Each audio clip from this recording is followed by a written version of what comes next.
Ferry Irawan gugat cerai Vena Melinda, ingin buktikan bukan suami matre. Ferry Irawan akhirnya mendaftarkan permohonan talak cerainya ke Pengadilan Agama Jakarta Selatan, untuk berpisah dengan istrinya, Vena Melinda.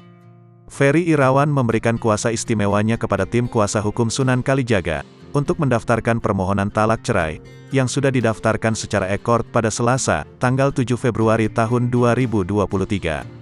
Sunan Kalijaga mengatakan, alasan Ferry Irawan melayangkan permohonan talak, guna membuktikan tuduhan Vena Melinda kepada kliennya.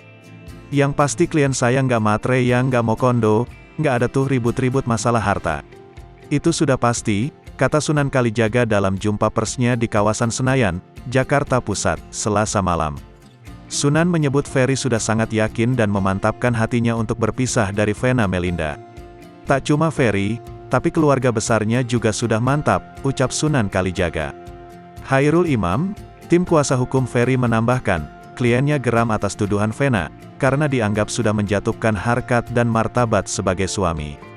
Sunan mengungkapkan Ferry sudah geram karena Vena terus menyerangnya hingga memutuskan silaturahminya.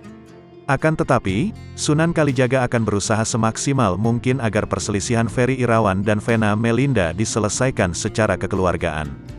Justru saya pengen selama masih suami siri, duduk bersama diskusikan baik-baik. Dasarnya orang mau cerai nggak mau komunikasi itu undang-undangnya apa, ujar Sunan Kalijaga.